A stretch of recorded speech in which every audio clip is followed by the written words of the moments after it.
শুনতে হয়তো ছোট মনে হয়, কিন্তু এর মূল্য অনেকটাই অধিক। এবার প্রয়াসও কিন্তু দুই ধরনের হয়। একটা প্রয়াস তাই যা আমরা নিজের মন থেকে, অন্তর থেকে সমগ্র শক্তি দিয়ে করার চেষ্টা করি। এবারে এই প্রয়াস প্রচেষ্টার নামান্তর। কিছু প্রয়াস এমন হয় যেমন দ্রুতক্রীড়া খেলা। মানুষ বলেন, আজ একটু প্রয়াস করি, একটু দ্রুতক্রীড়া খেলেই দেখি, যদি বিজয়ী হই তবে ভালো ব্যাপার, যদি না হই তবে আর কখনো খেলবো না। এটাও কিন্তু প্রয়াস, কিন্তু এই প্রয়াস পরিশ্রম নয়। পাণ্ডবদের দেখুন, ওনারা যখন পরিশ্রম করেছিলেন তখন খাণ্ডবপ্রস্থকেও ইন্দ্রপ্রস্থ বানিয়েছিলেন। দ্রুতক্রীড়া খেললেন, সেই মুহূর্তেই ইন্দ্রপ্রস্থ হারিয়ে ফেললেন। পরিশ্রম করলেন, সগৌরবের রাজা হলেন। দ্রুতক্রীড়া খেললেন, তখন এক মুহূর্তে রাজা থেকে নিঃস্ব হয়ে গেলেন। সারমর্ম এটাই যে দ্রুতক্রীড়া কখনো কখনো আপনার মিত্র হতে পারে, কখনো সে আপনাকে বিজয়ী করতে পারে, কিন্তু প্রয়াস এবং পরিশ্রম যখন একসাথে মিলিত হয় তখন তা সর্বদাই আপনার সাথে থাকে। প্রয়াস করতে থাকুন, পরিশ্রম করতে থাকুন, আর আমার সাথে ভালোবেসে বলুন, রাধা রাধা। মানুষের দুটো রূপ রয়েছে। এক, আমাদের এই মুখ যা শুধুই চোখে দেখা যায়, আর দ্বিতীয় আমাদের এই মন যা শুধুমাত্র অন্তরাত্মা দ্বারা দেখা যায়। এবার আমাদের এই মুখ তা ঈশ্বর সকলকেই আগে থেকেই প্রদান করেছেন, কিন্তু এই মন কেমন হবে তা আমাদের জীবনের অনুভূতি এবং আমাদের জীবনের লক্ষ্য এগুলি সুনিশ্চিত করে। অর্থাৎ নেত্র দিয়ে দেখা যায় আমাদের এই মুখ, তা শুধুই এই কারণে প্রয়োজন যাতে সংসার আমাদের দেখতে পায়, আমাদের চিনতে পারে। কিন্তু যদি এই সংসারে আপনি প্রকৃত অর্থে মান সম্মান লাভ করতে চান, তাহলে নিজের অন্তরাত্মাকে আপনাকে বিকশিত করতেই হবে। দেখুন, কথায় আছে এই যে অসুর, তা শারীরিকভাবে উপস্থিত নয়, তা মনের মধ্যে থাকে। যদি এই মন থেকে অসুরকে বের করে দেওয়া যায় তাহলে শরীরে তা উপস্থিত থাকবেই না। তাই মনকে শুদ্ধ করুন আর আমার সাথে ভালোবেসে বলুন, রাধা রাধা। জীবনে শিখরে পৌঁছানোর জন্য মানুষের কি প্রয়োজন হয়ে থাকে? সিঁড়ির। কিন্তু তাও প্রত্যেক মানুষ, প্রত্যেক ব্যক্তি শিখরে পৌঁছতে পারেন না। এর কারণ কি? কারণ একটা হতে পারে যে মানুষ কল্পনা করতে থাকেন কিন্তু সিঁড়ি খুঁজে পান না। কিছু মানুষ খুঁজে নেন কিন্তু তা পেয়ে এতটাই প্রসন্ন হয়ে যান যে তারপর আর কোনো কর্মই করেন না। খুব সোজা ব্যাপার। অনেক মানুষ সিঁড়ি খুঁজে পান না, আর যদি পেয়েও যান তাও যতক্ষণ না তাতে চড়ছেন সেই শিখরে পৌঁছবেন কি করে? যতক্ষণ না আপনি পরিশ্রম করছেন, যতক্ষণ না সেই সিঁড়িতে আপনি চড়ছেন, যতক্ষণ না ক্লান্ত হচ্ছেন, আপনার পায়ে হাঁটুতে ব্যথা না হচ্ছে, ততক্ষণ এই শিখরে পৌঁছানোর সৌভাগ্য লাভ করতে পারবেন না। তাহলে কল্পনার সাথে কর্ম করুন, পরিকল্পনার সাথে পরিশ্রম করুন, সব কিছু পাবেন। আসুন আমার সাথে ভালোবেসে বলুন, রাধা রাধা। সমস্যা, কঠিন সময়, সংকট, বিপদ কার জীবনে নেই? প্রত্যেকের জীবনে আছে। কিন্তু আমাকে একটা কথা বলুন, যদি নৌকায় ঢেউকে ভয় পেতে শুরু করে তাহলে সাগর পার করবে কে? কখনো কোনো ছোট্ট পিঁপড়েকে দেখেছেন যে আকারে হয়তো ছোট হতে পারে কিন্তু বড় শিক্ষা দিয়ে যায়? কিন্তু আমরা শিখি না। এবার দেখুন একটা পিঁপড়েকে যে ভোজনের খোঁজে বাইরে বের হয়, একটা ছোট্ট দানা তুলে নেয়। ছোট দানা তোলে কারণ তার থেকে বেশি সে তুলতেই পারবে না। সে দানা নিয়ে চলতে শুরু করে, কোনো দেওয়ালে উঠে পড়ে, আবার পড়েও যায়। সেই দানা দূরে কোথাও একটা পড়ে যায়, তা আবার খোঁজে, তুলে নেয়, আবার চলতে থাকে। পড়ে যায় আবার ওঠে, পড়ে যায় আবার ওঠে, সেই দানাটা রেখে দেয়, আবার বেরিয়ে পড়ে ভোজনের খোঁজে। পরিশ্রম করতে থাকে কিন্তু হার মানে না। এই শিক্ষাই তো আমাদের প্রাপ্ত করতে হবে। নিরন্তর পরিশ্রম আর নির্ভীক হয়ে কর্ম করে যেতে হবে। এটাই হলো সাফল্যের মাধ্যম। এটাই হলো জয়ের মন্ত্র, অচ্যুত অজয় অস্ত্র। তাহলে আসুন আর আমার সাথে ভালোবেসে বলুন, রাধা রাধা। কখনো কোনো বাগানের কোনো বৃক্ষকে দেখেছেন যেখানে সুগন্ধি ফুল থাকে, রসালো ফল থাকে? তখন মন প্রফুল্ল হয়ে ওঠে, মন থেকে সেই বৃক্ষের প্রতি ভালোবাসা জন্মায়। কিন্তু যিনি বাগানের মালিক, শুধুমাত্র তিনিই জানেন যে কিভাবে এই বৃক্ষকে আগলে রাখতে হয়, কিভাবে তার পরিচর্যা করলে এতে সুন্দর সুগন্ধি ফুল হবে, রসালো ফল হবে। কখনো কখনো প্রয়োজনের থেকে বেশি রোদ পেলে এই বৃক্ষগুলি শুকিয়ে যায়, প্রয়োজনের থেকে কম রোদ পেলেও এই বৃক্ষ কিন্তু শুকিয়ে যায়। প্রয়োজনের থেকে কম জল যদি পায়, এই বৃক্ষ শুকিয়ে যেতে পারে। প্রয়োজনের থেকে অতিরিক্ত জল যদি পায়, তখনও এই বৃক্ষের শিকড়গুলি নষ্ট হয়ে যেতে পারে। এবার এটাই কিন্তু আমাদের সংসারের সাথেও হয়। আমাদের সংসারের সকল প্রতিভাশালী ব্যক্তি, যেমন লেখক, বিচারক, প্রবক্তা, যোদ্ধা, এদের সবার ক্ষেত্রে এই কথাটাই প্রযোজ্য। যদি বেশি প্রশংসা করা হয়, তাহলেও এরা হারিয়ে যাবেন।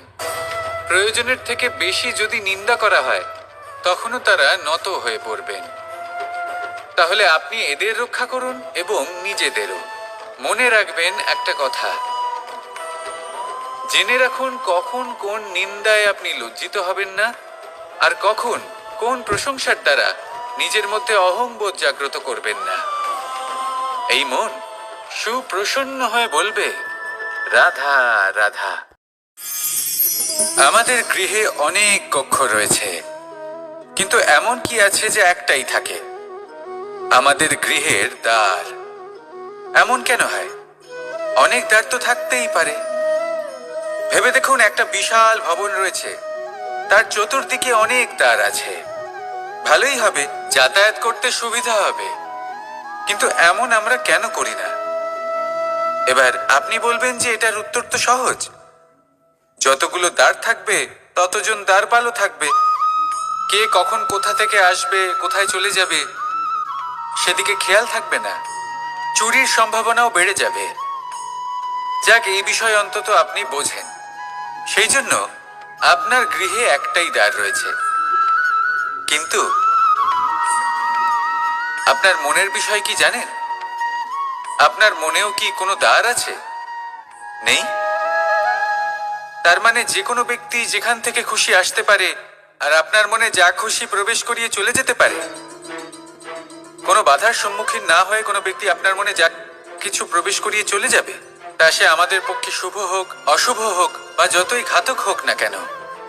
সেই ভাবনা হতে পারে বাসনাময়, ক্রোধে পরিপূর্ণ, মতভেদে পরিপূর্ণ, বিদ্বেষ বা অহংকারে পরিপূর্ণ, বা কোনো ব্যর্থ ভাবনা হতে পারে। বিশ্বের যে কোনো ভাবনা মনে এসে বসবাস করতে পারে। এবার মনে যা ভাবনা থাকবে, মন সেটাই অনুভব করবে। নেতিবাচক ভাবনা যদি মনে ঘর করে, মন সুখ অনুভব কি করে করবে? সেই জন্য আবশ্যক হলো মনের মাঝে ইতিবাচক সত্তার দ্বার গড়ে তোলা। অর্থাৎ কোনো ভাবনা যদি আসে এবং ইতিবাচক হয়, তাহলে তাকে মনে প্রবেশ করতে দিন। যদি তা আপনাকে আর্থিক, সামাজিক, পারিবারিক, আধ্যাত্মিক লাভ দেয়, তাহলে তাকে প্রবেশ করতে দিন। যদি না দেয়, যদি তা নেতিবাচক ভাবনা হয়, তাকে দ্বার থেকেই আবার ফিরিয়ে দিন। আকাঙ্ক্ষা কখন লোভে পরিণত হয়ে যায় তা কেউ বলতে পারে না। এবার তার পরিণাম কি হতে পারে তাও আমরা কেউ জানি না। আজ আমি আপনাকে বলছি, কোনো ব্যক্তি সব থেকে বেশি ক্ষতির সম্মুখীন তখনই হয় যখন সে এটা মনে করে যে সে সব থেকে বেশি সুরক্ষিত স্থানে রয়েছে। সে ভাবে যে সে সেখানে সুরক্ষিত রয়েছে। সে তখন অসাবধান হয়ে পড়ে, আর তখনই তাকে জীবনের সব থেকে বড় ক্ষতির সম্মুখীন হতে হয়। নিঃস্ব হয়ে যাওয়ার পরিস্থিতি কোনো মানুষের জীবনে তখনই আসে যখন তার কাছে প্রচুর সম্পত্তি থাকে এবং সে তার থেকেও অনেক বেশি সম্পত্তি অর্জন করতে চায়। সেই অনেক বেশি সম্পত্তি অর্জন করার চেষ্টায় সে এমন কিছু করে বসে যার ফলে তাকে সমস্ত সম্পত্তি হারাতে হতে পারে। একজন রচনাকার নিজেই নিজের প্রতিভা একদম শেষ করে দিতে পারে যখন সে অনেকগুলো কাজ নিজের কাঁধে নিয়ে নেয়। একটা গুরুত্বপূর্ণ কথা সবসময় মনে রাখবেন, আজ আপনি যেখানেই থাকুন না কেন, যেমনই যে কোনো স্থানেই থাকুন না কেন, এর পেছনে আপনার আকাঙ্ক্ষার একটা বিশাল ভূমিকা রয়েছে। কিন্তু মনে রাখবেন, আপনাকে শিখতে হবে যে কখন আর কিভাবে নিজের উচ্চাকাঙ্ক্ষাগুলিকে লাগাম পরাতে হবে, কারণ এটা অত্যন্ত আবশ্যক। তাই আসুন আর আমার সাথে ভালোবেসে বলুন, রাধা রাধা। সংসারের বিভিন্ন ক্ষেত্রে আপনি অনেক কিছুই দেখতে পাবেন, যে কোনো খেলা, কোনো নাটক দেখতে পাবেন, কেউ কোনো খেলা খেলছে তা দেখতে পাবেন, আর দর্শকগণ এই দেখে অত্যন্ত আনন্দ লাভ করেন, হাততালি দিতে থাকেন, প্রশংসা করতে থাকেন, নিজের অন্তরের উৎসাহ প্রকাশ করতে থাকেন। কি দেখে করেন? সেই সমস্ত খেলোয়াড়দের দেখে করেন যারা এই খেলাটা খেলছে, তাই না? কিন্তু অনেক সময় সেই খেলোয়াড়রা সেই খেলার আনন্দ উপভোগ করতে পারেন না, কারণ ওনারা চাপা পড়ে যান তাদের কামনার চাপে। জয় লাভ করার কামনা, প্রথম স্থান লাভ করার ইচ্ছে, প্রতিযোগিতায় সব থেকে এগিয়ে থাকার ইচ্ছে তাদেরকে এই খেলা উপভোগ করতেই দেয় না। সেই জন্য কখনো কখনো এই খেলোয়াড়দের থেকে অনেক বেশি আনন্দ উপভোগ করেন দর্শকগণ, যেখানে এই খেলাটা কিন্তু খেলছেন খেলোয়াড়রাই। আমি এটা বলছি না যে এই ইচ্ছে, এই আকাঙ্ক্ষা অনুচিত না, কিন্তু তার সাথে সেই খেলা, সেই কর্মের আনন্দ উপভোগ করাও অত্যন্ত গুরুত্বপূর্ণ। তাই সেটা উপভোগ করুন। যে উৎসাহ আপনি উপভোগ করছেন তা যাপন করা অত্যন্ত গুরুত্বপূর্ণ। দেখুন, সত্যি বলতে এটা কিন্তু আপনার অধিকারও বটে। আপনি যে কর্ম করছেন তার ফল তো আপনি অবশ্যই পাবেন। সেটা যখন আপনি পাচ্ছেন তখন আপনার তা উপভোগ করা উচিত। সেটাই করুন। জীবনে সফলতা এবং অসফলতা এরা আসা যাওয়া করতে থাকে। যখন সাফল্য আসবে তখন তা উপভোগ করুন, যখন অসফলতা আসবে তখন তার থেকে শিক্ষা লাভ করুন। সাফল্য আপনার কাছে আবার ফিরে আসবে। আর এই মন, আপনি তো জানেন, এই মন প্রসন্ন হয়ে বলবে, রাধা রাধা। ভোজন, এই সংসারে যেই হোক না কেন, কোনো মানুষ হোক, কোনো প্রাণী হোক, কোনো কীট হোক বা কোনো বনস্পতি হোক, প্রত্যেকের জন্য ভোজন অতি আবশ্যক। কারণ ভোজন থেকেই শক্তি পাওয়া যায়, আর সেই শক্তি দিয়েই সংসারের, আমাদের জীবনের সমস্ত কার্য করা যায়। এবার এমন এক ধরনের শক্তি হয় যা শীতের ঋতুতে সূর্য থেকে আমরা পেয়ে থাকি, আর আরেক ধরনের উত্তাপ হয় যা দিয়ে ভোজন রান্না করা হয়, সুস্বাদু নানান ধরনের ভোজন। এবার অত্যন্ত গুরুত্বপূর্ণ হলো যে ব্যক্তি সেই ভোজন বানাচ্ছেন তার মানসিক পরিস্থিতি, এবং সেই ব্যক্তি যিনি ভোজন গ্রহণ করছেন তার মানসিক অবস্থা। যখনই আপনি ভোজন বানাচ্ছেন তখন ভালোবাসার সাথে কাজটা করুন, ধন্যাত্মক ভাব নিয়ে, সৎ ভাবনার সাথে। কারণ আপনার এই মানসিক স্থিতি শক্তির আকারে সেই খাদ্যের সাথে মিলেমিশে যায়। আর যখনই আপনি ভোজন গ্রহণ করছেন তখন সদ্ভাবনার সাথে, প্রসন্নতার সাথে গ্রহণ করুন, ধন্যাত্মক ভাব নিয়ে। যদি আপনি প্রসন্নতার সাথে রান্না করেন, প্রসন্নতার সাথে খাদ্য গ্রহণ করেন, তাহলে আপনি প্রসন্নই থাকবেন, আর মন সুপ্রসন্ন হয়েই বলবে, রাধা রাধা। কখনো কোনো চাতক পাখিকে দেখেছেন? কথায় আছে যে বছরে মাত্র একবার সে তার তৃষ্ণা মিটিয়ে থাকে, আর তাও আকাশে ভেসে থাকা মেঘের দ্বারা ঘটানো বৃষ্টির জলের ফোঁটা থেকে। আর কোথাও থেকে সে তার তৃষ্ণা পূরণ করে না। সারা বছর সে নিদারুণ গরম সহ্য করে, তীব্র শীতও সহ্য করে, শুধু এই আশা নিয়ে যে বছরে একবার অন্তত সেই মেঘের ঘন ঘটা হবে, বৃষ্টি হবে, আর সে তার তৃষ্ণা নিবারণ করবে। এটা আসলে কি? এটা আসলে বিশ্বাস।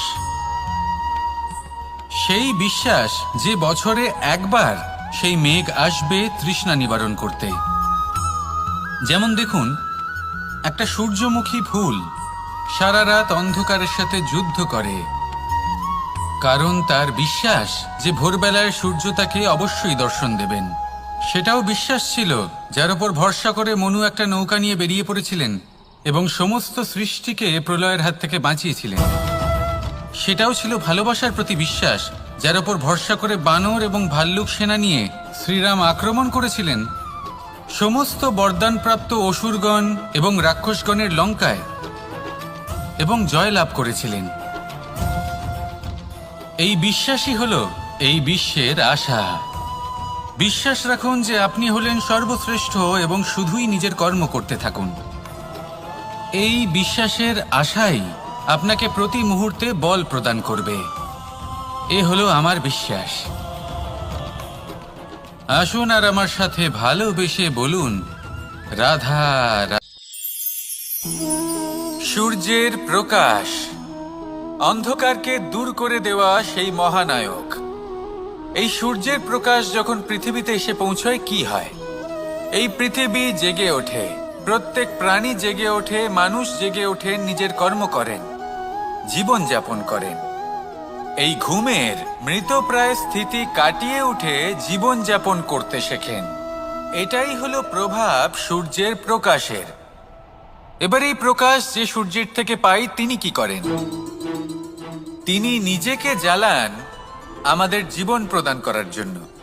প্রত্যেকটা মুহূর্ত তিনি তাপ সহ্য করেন আমরা যাতে সেই প্রকাশ লাভ করি। এটাই হলো জীবনের সারমর্ম। যদি আপনিও এই সংসারে প্রকাশ ছড়িয়ে দিতে চান তাহলে আপনাকেও তপ্ত হতে হবে, নিজে জ্বলতে হবে, সেই কর্ম করতে হবে যেটা কঠিন হতে পারে কিন্তু আসলে শ্রেষ্ঠ। তবেই এই সংসারের সেবা করতে পারবেন, সংসারকে পথ দেখাতে পারবেন। নিজের অন্তরের প্রকাশ জাগ্রত করুন, তবেই সেই সকল ব্যক্তি যারা পাপের অন্ধকারে নিমজ্জিত হয়ে আছেন তারা জাগ্রত হবেন। সেই সকল ব্যক্তিকে জাগিয়ে তুলুন, প্রেরিত করে তুলুন সুখী হওয়ার জন্য যারা সুখী হতে পারছেন না। সেই সকলকে প্রেরিত করুন সাফল্য লাভের যারা সফল হতে পারছেন না। নিজের অন্তরের সূর্যকে জাগ্রত করুন, চারিদিকে শুধু প্রকাশই প্রকাশ হবে, জীবনই জীবন থাকবে, আনন্দই আনন্দ থাকবে, আর এই মন বারবার প্রসন্ন চিত্তে বলে উঠবে, রাধা রাধা। ছোটবেলা থেকেই আমি গরু চড়িয়ে অভ্যস্ত, সেই জন্য সকলে আমাকে গোপাল নামে ডাকত। কিন্তু গোপাল হয়ে আমি একটা অমূল্য শিক্ষা লাভ করেছি। আমি দেখেছি যে গৌশালাতে অনেক বাছুরের মধ্যে একটি গাই তার নিজের বাছুরকে অবশ্যই চিনে ফেলে। যেখানে সমস্ত বাছুর একই রকম দেখতে এবং প্রত্যেকের স্বরও সমান, তারপরেও সকল বাছুরের মধ্যে নিজের বাছুরকে ঠিক চিনতে পেরে যায় এবং তার সাথেই থাকে। ঠিক এইরকমই কিছুটা হয় আমাদের কর্ম এবং তার কর্মফল। আপনি সবার মাঝে থেকেও কোনো কর্ম যদি করেন, সেই কর্মফল সবার মধ্যে আপনাকে চিনে ফেলবে এবং আপনার সাথেই থাকবে। তাই যখনই কর্ম করবেন ভেবে চিন্তে করবেন। কোনো কর্ম করার আগে একবার ভেবে দেখুন, তাহলে জীবনে বারংবার অনুতপ্ত হতে হবে না। কারণ বিষয়টা কিছুটা এরকম যে এই সংসারে আপনি কাল, কর্মফল এবং সময় এই তিনের হাত থেকে কখনো লুকোতে পারবেন না, কখনো পালাতেও পারবেন না। আসুন আমার সাথে ভালোবেসে বলুন, রাধা রাধা। আভূষণ, কার না ভালো লাগে এই আভূষণ?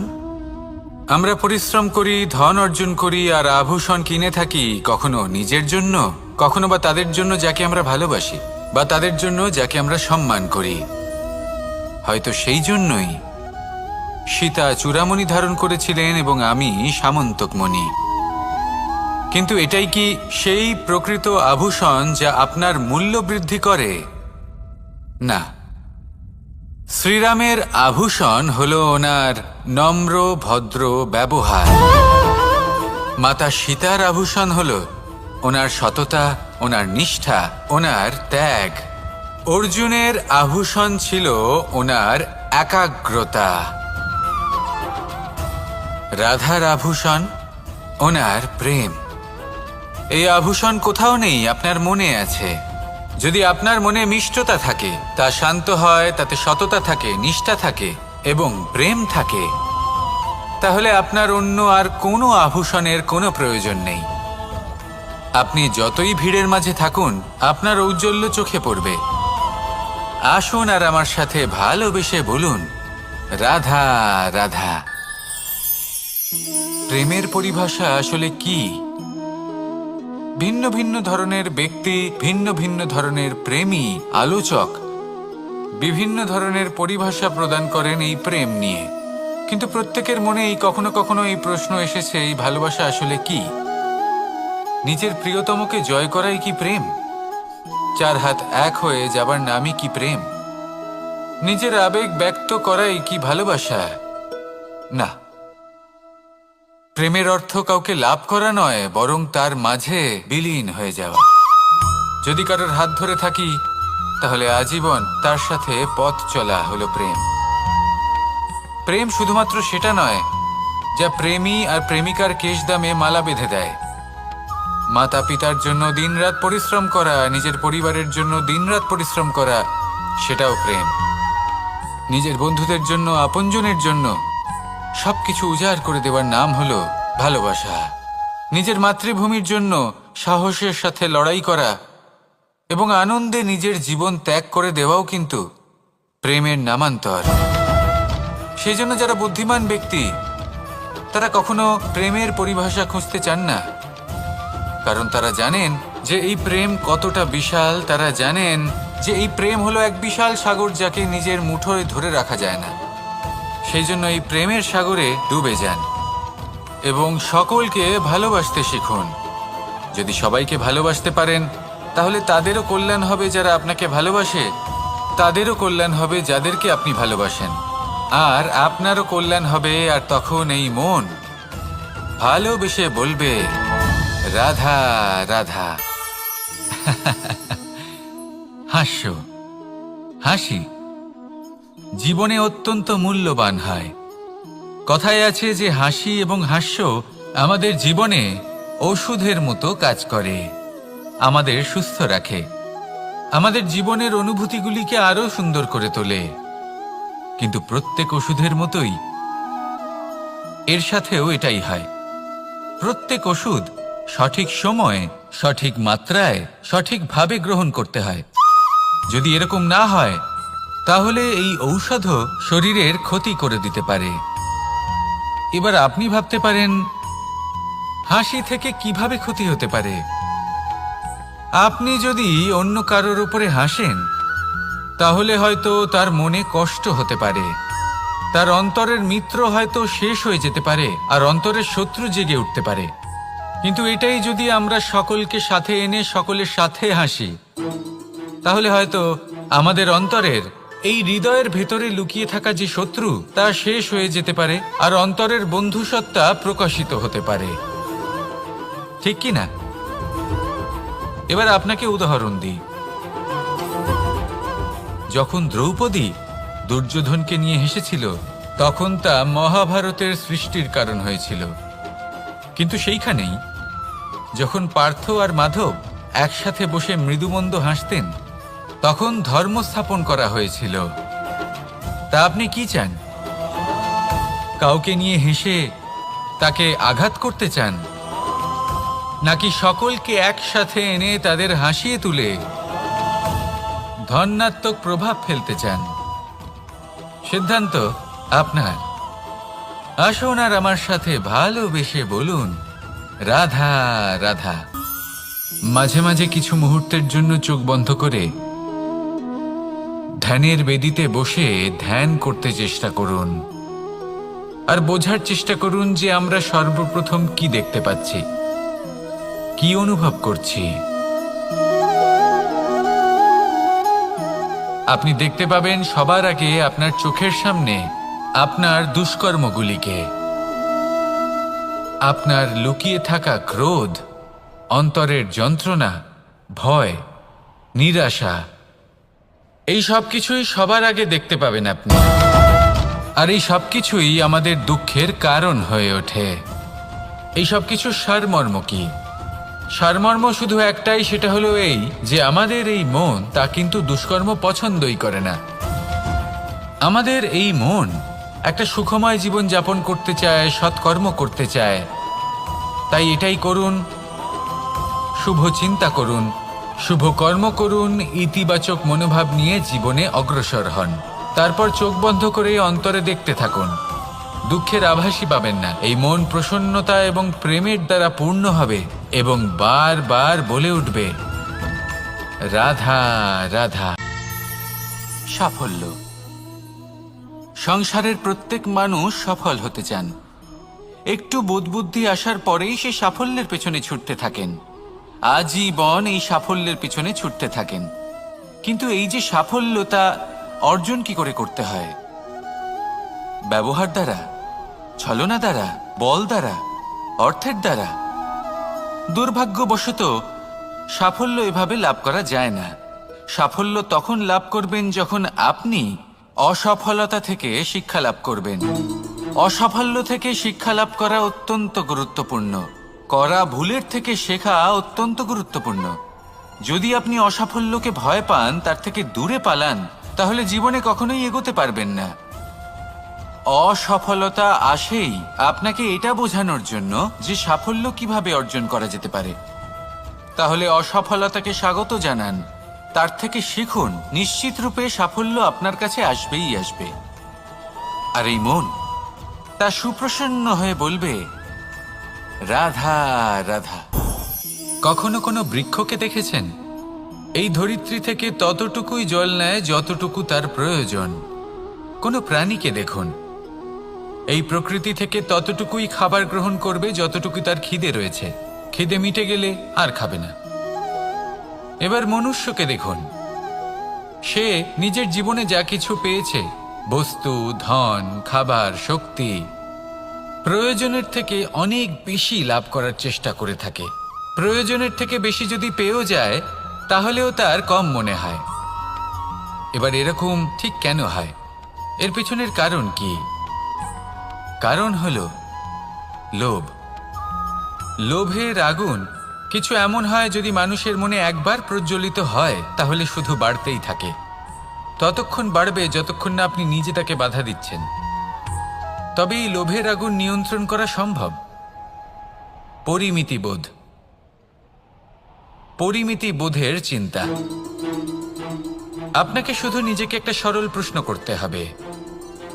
যখনই মনের মধ্যে কোনো বস্তুর প্রতি, শক্তির প্রতি, ধনের প্রতি, ভোজনের প্রতি লোভ বেড়ে যায়, নিজেকে প্রশ্ন করুন, এটা কি আমার কাছে ততটাই প্রয়োজনীয় যতটা একটা বৃক্ষের কাছে জল, যতটা একটা প্রাণীর কাছে ভোজন? এটা কি ততটাই প্রয়োজনীয়? যদি উত্তর না হয়, তাহলে নিজেকে সেখানেই বাধা দিন। সেই ভাবনা সেখানেই ত্যাগ করুন, কারণ সেটাই হলো লোভ। ঠিক এইভাবেই প্রয়োজনীয়তার চিন্তা করে আস্তে আস্তে এই মন নির্লোভ হয়ে উঠবে। আর এই মন প্রসন্ন হয়ে বলবে, রাধা রাধা। এ হলো গোলাপ ফুল। একে আমরা সকলেই চিনি। সমগ্র সংসার ভালোবাসে এই পুষ্পকে। এই ফুল দেখতেও সুন্দর। সবথেকে বেশি গুরুত্বপূর্ণ কথা হলো এর সুগন্ধ, যা দূর দূরান্ত থেকে ব্যক্তিদেরকে আকৃষ্ট করে। এই সুন্দর পুষ্প একটু মন দিয়ে দেখলেই দেখা যায় এর নিচে কাঁটা রয়েছে। এই সংসার বলে, এ প্রকৃতির কেমন রচনা, এত কোমল পুষ্প, এটা কি তীক্ষ্ণ কাঁটা সহ প্রস্ফুটিত হয়? এটাই হলো জীবনের সত্য। আমাদের অন্তরের সদ্গুণ, সেগুলিও এই ফুলের মতোই সুন্দর। সংসার এর সৌন্দর্য দেখতে পায়, এর সুগন্ধ চতুর্দিকে ছড়িয়ে পড়ে। কিন্তু এই সদ্গুণ জাগ্রত করে তোলার জন্য কঠোর পরিশ্রম করতে হয়, প্রতিনিয়ত চেষ্টা করে যেতে হয়। তাই জন্য যদি আপনি জানেন আপনার পথ উচিত, কিন্তু তা কাঁটায় পরিপূর্ণ, তাহলে থামবেন না, চলতে থাকুন। একবার যদি অন্তরের সদ্গুণ জাগ্রত হয়, তাহলে এই সংসার এই সৌন্দর্য দেখবে আর সুগন্ধে আকর্ষিত হয়ে আপনার কাছে আসবে। এই মন, এই জীবন প্রসন্ন হয়ে বলবে, রাধা রাধা।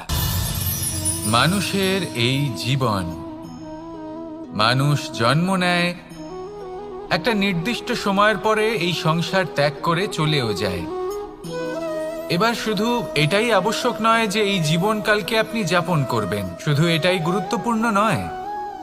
আবশ্যক এবং গুরুত্বপূর্ণ হলো এটা যে এই জীবনকালে আপনি এমন কিছু করেন যাতে এই সংসারের মঙ্গল হয়, যাতে এই সংসার আপনাকে মনে রাখে, আপনার থেকে প্রেরিত হয়, আপনার মতো হতে চায়, প্রত্যেক বছর আপনার জন্মতিথির অপেক্ষা করে, এমনভাবে আপনার জন্মদিন পালন করে যাতে সেটা মহোৎসবের আকার ধারণ করে। এবার এই জন্মদিন এমনি এমনি মহোৎসবে পরিণত হয় না। তখন হয় না যখন কোনো ব্যক্তি রাজার রূপে বা কোনো গোয়ালার রূপে জন্মগ্রহণ করে। তখন পরিণত হয় যখন একজন মানুষ জন্মগ্রহণের পরে এই সংসারকে কোনো শিক্ষা দিয়ে যান। কিভাবে একজন মানুষ গোয়ালা থেকে রাজা হতে পারে, কিভাবে একজন মানুষ অসত্য থেকে সত্যের পথে চলতে শুরু করেন, অধর্ম থেকে ধর্মের পথে চালিত হতে পারেন, কিভাবে অন্ধকার থেকে প্রকাশের দিকে যেতে পারেন, কিভাবে নিজের আত্মাকে পরমাত্মার সাথে মিলিত করতে পারেন। তা সে রামনবমী হোক বা জন্মাষ্টমী হোক, তাদের জীবনের সাথে জড়িত প্রত্যেক মুহূর্ত একটা পরবের আকার ধারণ করে। তাহলে আপনিও এইভাবে নিজের জীবন যাপন করতে থাকুন।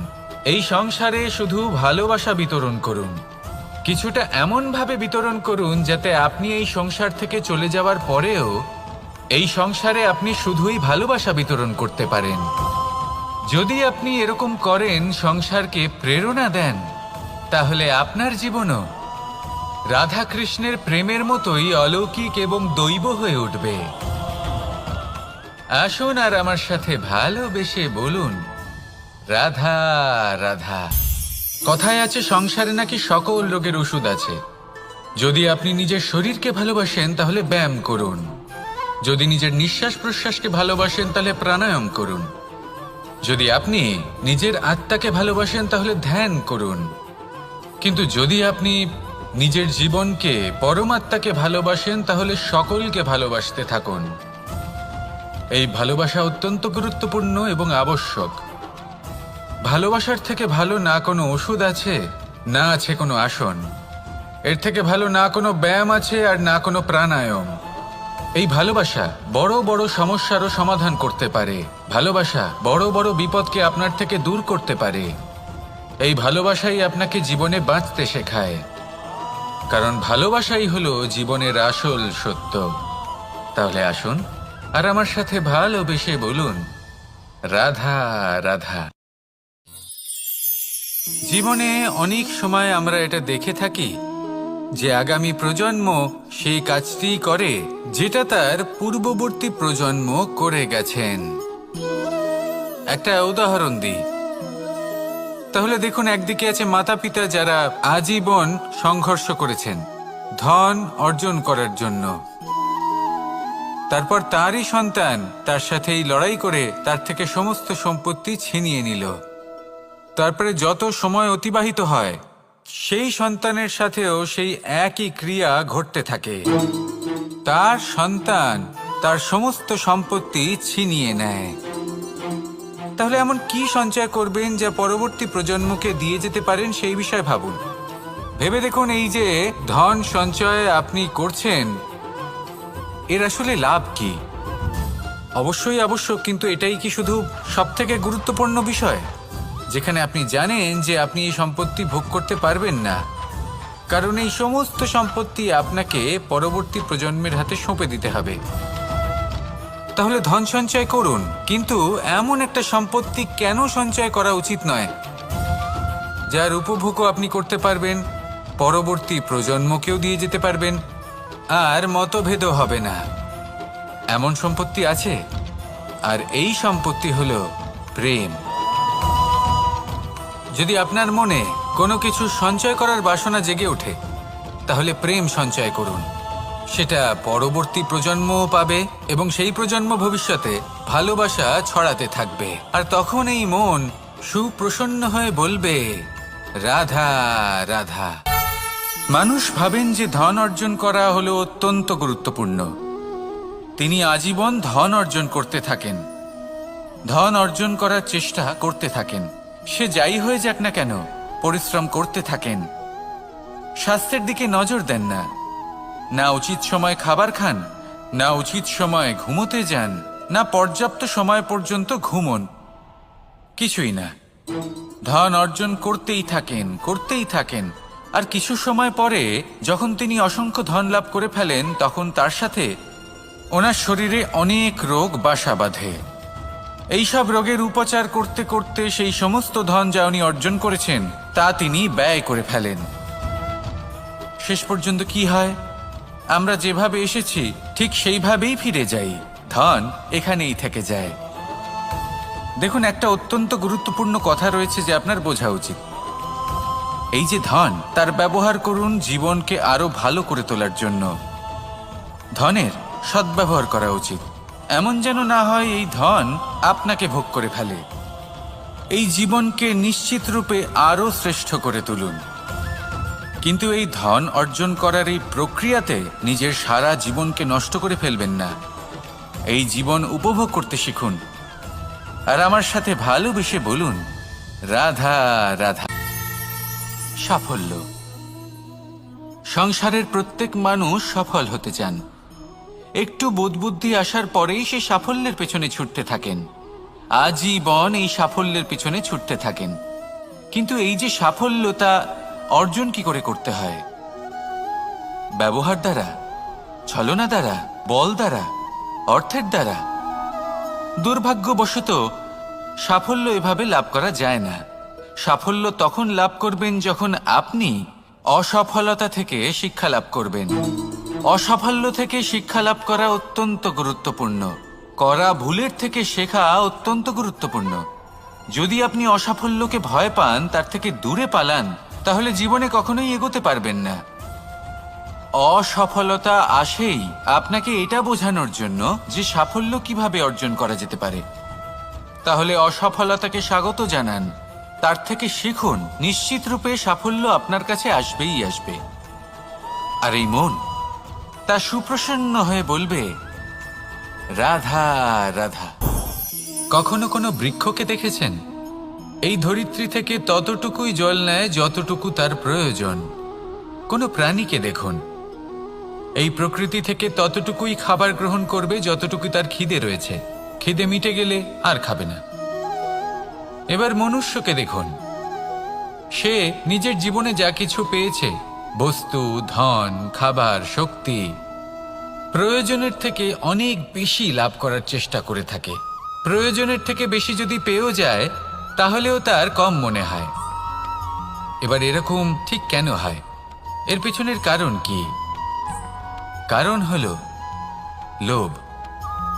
লোভের আগুন কিছু এমন হয়, যদি মানুষের মনে একবার প্রজ্বলিত হয় তাহলে শুধু বাড়তেই থাকে। ততক্ষণ বাড়বে যতক্ষণ না আপনি নিজে তাকে বাধা দিচ্ছেন। তবে এই লোভের আগুন নিয়ন্ত্রণ করা সম্ভব। পরিমিতিবোধ, পরিমিতিবোধের চিন্তা। আপনাকে শুধু নিজেকে একটা সরল প্রশ্ন করতে হবে। যখনই মনের মধ্যে কোনো বস্তুর প্রতি, শক্তির প্রতি, ধনের প্রতি, ভোজনের প্রতি লোভ বেড়ে যায়, নিজেকে প্রশ্ন করুন, এটা কি আমার কাছে ততটাই প্রয়োজনীয় যতটা একটা বৃক্ষের কাছে জল, যতটা একটা প্রাণীর কাছে ভোজন? এটা কি ততটাই প্রয়োজনীয়?